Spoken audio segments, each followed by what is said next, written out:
আজকে বাইকটা নিয়ে একটু কথা বলবো। এই বাইকটা হচ্ছে আমার বার্থডেতে গিফট আসছে।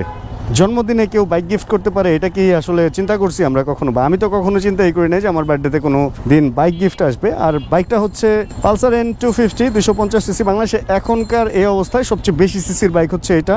অ্যান্ড বার্থডেতে এরকম একটা গিফট পাইলে মানুষ তো একটু খুশি হবে, এটাই স্বাভাবিক, তাই না? আর পালসার নিয়ে অনেকের অনেক রকম মতামত আছে। এই বাইকটা বাংলাদেশে আসছে বেশ কয়েকদিন হয়ে গেছে, অনেক রকম অনেক সুবিধা, অনেক রকম অনেক অসুবিধাও এই বাইকের মধ্যে আছে। আর ওই সমস্ত ব্যাপার নিয়ে চলেন একটু আলাপ সালাপ করি। আর বার্থডেতে এই গিফটটা আমার কাছে কিভাবে আসলো ওই ব্যাপারটাও কথা বলি। এর আগে চলেন বাইকটা রাইডও করতে থাকি। এই পর্যন্ত আস্তে আস্তে আসছিলাম জ্যামের ভেতরে দিয়ে, আর এবার একটু খোলামেলা বড় রাস্তা পাইছি, তো একটু শান্তিতে একটু রাইড করতে করতে চলেন আপনাদের সাথে কিছুক্ষণ একটু আড্ডা দিই এই বিকেল টাইমটা। আর আপনারা যখন ভিডিও দেখতেছেন, কে কখন দেখতেছেন এটা আমি বলতে পারবো না, বাট আমি আপলোড দিছি 11টায়। প্রথমে চাইলে আমাকে বার্থডে উইশ করতে পারেন। অ্যান্ড এই তো, hey everyone, this is Syed Mohammad Iqbal, welcome to my YouTube channel MSI Vlogs।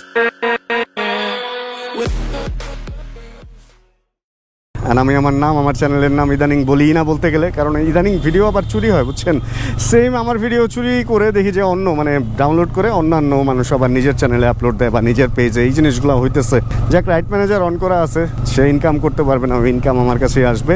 আর একটা বাইক কিনতে গেলে ইনকামটা খুব জরুরি, এই জন্যই আসলে ইনকামের ব্যাপারটা তুললাম। এই বাইকটার দাম এখন বাংলাদেশের মার্কেটে নতুন হচ্ছে সম্ভবত 3,45,000 টাকা, 3,40,000 বেরিয়েছিল, সম্ভবত 5,000 টাকা ইদানিং বাড়ছে।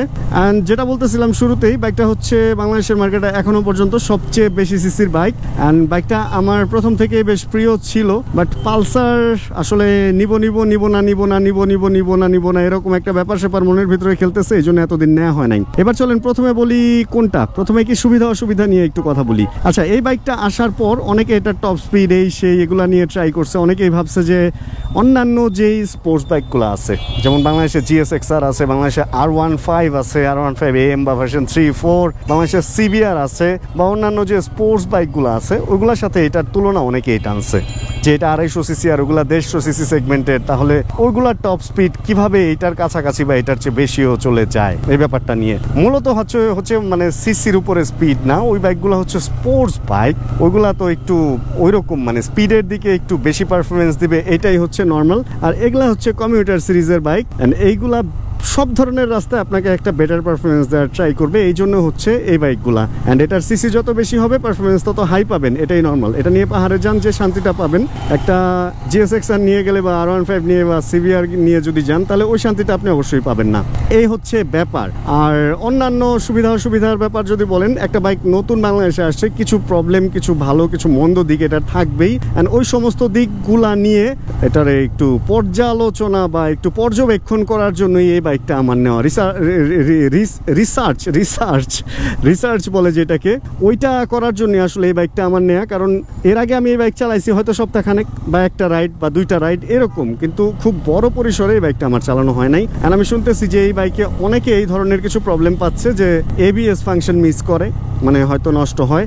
এটার সমাধানও আমি বলতেছি। তারপরে এমন কিছু প্রবলেম অনেকে ফেস করতেছে, পেছনের চাকা কাঁপে, টান দিতে গেলে যখন থ্রটল করে আপনি রেপটা আস্তে আস্তে বাড়াইতে থাকবেন, তখন পেছনের চাকা বা চেন কাঁপাকাঁপি করে, একটু ইঞ্জিন গরম হয়, এই ধরনের প্রবলেম অনেকে পাচ্ছে। তারপরে হেডলাইটের কিছু প্রবলেম আছে। এটার মধ্যেও কিছু একদম যে সব একদম আমি ভালো পাইছি এটা আমি বলবো না। এই বাইকটা মাত্র হচ্ছে 1548 এখন কিলোমিটার রানিং। এই অবস্থায় আমার হাতে যেহেতু আসছে, আমিও এটা সব কিছু ভালো এখনো পাইনি, কিছু ভালো কিছু খারাপ পাইছি। অ্যান্ড ওনাদের সার্ভিস নাকি আমি শুনছি খুব ভালো। কোনো জিনিস যদি ওনারা কোনো প্রবলেম পায় এই বাইকে, শুধু এই বাইক না, ইন্ডিয়ান বাইকগুলো বাংলাদেশের সার্ভিস ভালো দিচ্ছে, বিশেষ করে হাই সিসি বাইক যেগুলো আসতেছে, হায়ার সিসি যেগুলো আমরা বলি আমাদের দেশের প্রেক্ষাপটে, যেমন N250 অথবা কারিজমা 210, অ্যান্ড সামনে যেগুলো আসবে আশা রাখি ওগুলো ভালো সার্ভিস দিবে। তবে বাংলাদেশের মার্কেটে এই বাজাজ এখনো পর্যন্ত আমি যেটা শুনছি ভালো সার্ভিস দিচ্ছে, অ্যান্ড অনেক কিলোমিটার পর্যন্ত, সম্ভবত 5 বছর বা 2 বছর অথবা 50,000 কিলোমিটার পর্যন্ত হচ্ছে N250-তে ওনারা একদম সার্ভিস ওয়ারেন্টি প্রোভাইড করতেছে। তো সেই ক্ষেত্রে এই বাইকটার কোনো কিছু যদি নষ্ট পাই, কোনো কিছুতে যদি প্রবলেম হয়, আশা রাখি আমি ওয়ারেন্টি ক্লেম করলে ওইটার একটা এটার কি বলে সমাধান, এটার একটা সমাধান পাবো। অ্যান্ড এই তো এখনো পর্যন্ত, আজকে তো ফার্স্ট রাইড, আমি এই বাইকটা সম্পর্কে ভালো মন্দ কিছু বলতে চাই না। আমার নিজেরও এই বাইকটাকে বুঝতে হবে। যেমন আমার পায়ে এখন একটু গরম লাগতেছে। এর আগে যখন N160 কিনছিলাম তখন কিন্তু ভালো গরম লাগছিল, বাট 250-তে আমি এখনো পর্যন্ত ওই হিটিং ইস্যুটা পাই নাই। বাট এটা এখন গরম লাগতেছে কারণ আমি অনেকক্ষণ জ্যাম ঠেলে এই জায়গাটা পর্যন্ত আসছি। এবার আসেন এই বাইকটা আমার কাছে কিভাবে গিফট আসলো। এই বয়সে এসে বার্থডে যে কবে আমার মনেই থাকে না। কালকে কোনো এক সাবস্ক্রাইবার আমার কাছে এক তোরা ফুল নিয়ে আসছেন, তখন আমার মনে পড়ছে যে আজকে তো আমার বার্থডে, মানে পরের দিন যে আমার বার্থডে। অ্যান্ড তখন যাই হোক এই বাইকটা আসলে আমার কেনার ইচ্ছা ছিল, অ্যান্ড আরিফ ভাইয়ের কাছে বাইকটা দেখে আমার ভালোও লাগছিল। পরে আমি চিন্তা করে দেখলাম যে এই বার্থডেতে আমি আমাকে একটা গিফট করতেই পারি, যেহেতু আমি একটা বাইকও নিতে চাইতেছি। কারণ বাইকটা হচ্ছে এক একজন কিনে এক একটা প্রয়োজনে, বাইকটা কিন্তু এমনি এমনি মানুষ কিনে না, তাই না? আর যেহেতু আমার অলরেডি একটা MT-15 আছে, সেহেতু আমার মনে হয় না অন্য আর বাইকের দরকার আছে, কারণ ওই একটা বাইক দিয়ে সব করা সম্ভব। অ্যান্ড ওইটা স্পোর্টস বাইক বা স্পোর্টস নেকেড বাইক, এবং কমিউটারের অনেক কাজও ওইটা দিয়ে করা সম্ভব। তো সেইখানে আমার আরও এতগুলা টাকা নষ্ট করে কোনো বাইক কেনার দরকারই ছিল না। কিন্তু আসলে আমি কখনো না আমার বার্থডেতে আমাকে নিজেকে যে একটা গিফট করতে হবে, এই ব্যাপারটা কখনো আমি চিন্তাই করি নাই। বাট এবার চিন্তা করছি, আর এবার চিন্তা করে ভাবলাম যে একটা বাইক আসলে নেওয়াই যায়। অ্যান্ড হায়ার সিসি বাইক সম্পর্কে অনেকেই জানতে চান, আর আমি যে বাইকটা নিজে না চালাবো সেই বাইকটা সম্পর্কে খুব ভালো আইডিয়া আপনাদেরকে দিতে পারবো না, এটাই কিন্তু নর্মাল। এই বাইকটা হয়তো আমি 1 দিন 2 দিন 5 দিন চালাই, আপনাদেরকে একটা ফিডব্যাক বা আমার সাথে যা ঘটছে সেটা আমি শেয়ার করলাম।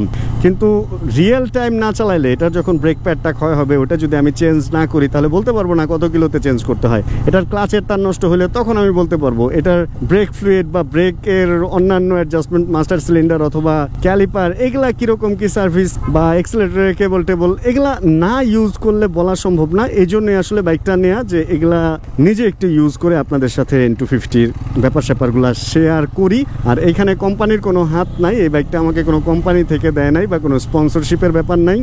টোটালি নিজের হালাল উপার্জনের হালাল টাকা দিয়ে এই বাইকটা আমার কেনা।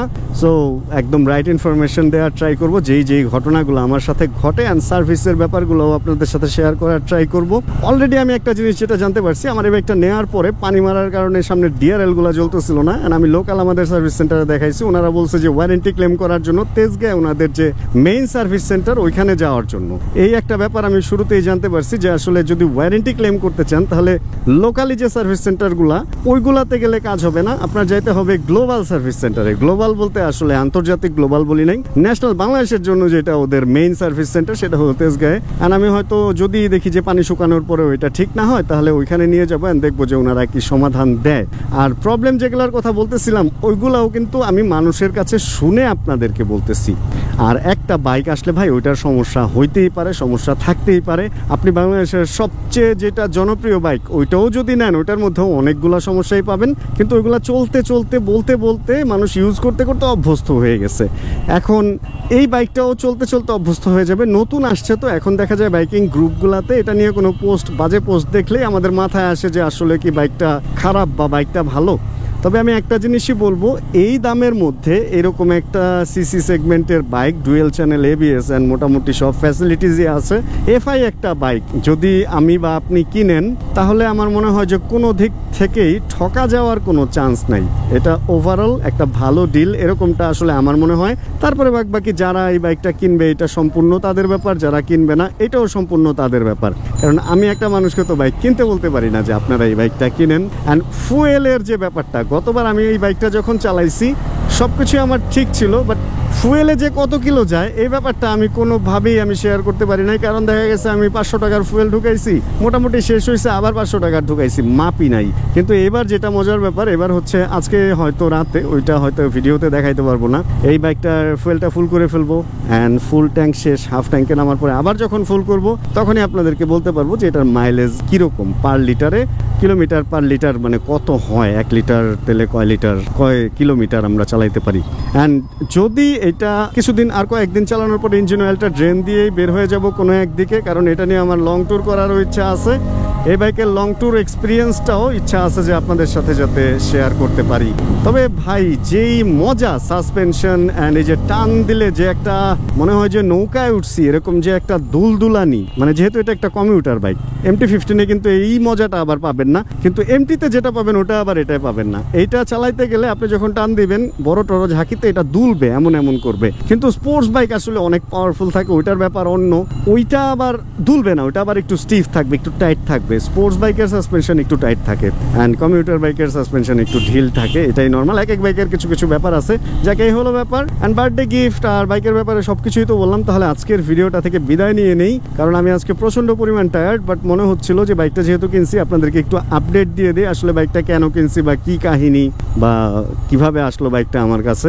অন্য কেউ গিফট করে নাই ভাই আমাকে, ওরকম কেউ আমার নাই যে আমাকে একদম বাইক গিফট করে দিবে। যদিও করছে আমার ফ্যামিলি মেম্বাররা, আমাকে অনেক কিছুই দিচ্ছে এরকম, বাইক কেন আরো অনেক বড় বড় জিনিস দিয়ে রাখছে। বাট বাইরের কেউ এরকম এখনো পর্যন্ত বানাইতে দিছে না।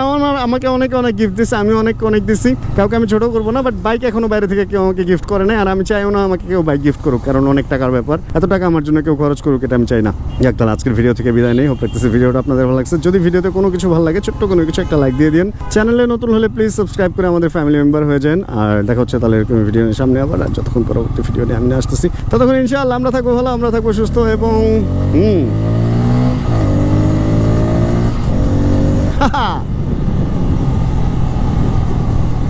সেই লাগে, সেই এই ব্যাপারটা সেই লাগে, এটা টান দিলে speed. Chill bro. Check the mic and make sure it sound right, boy.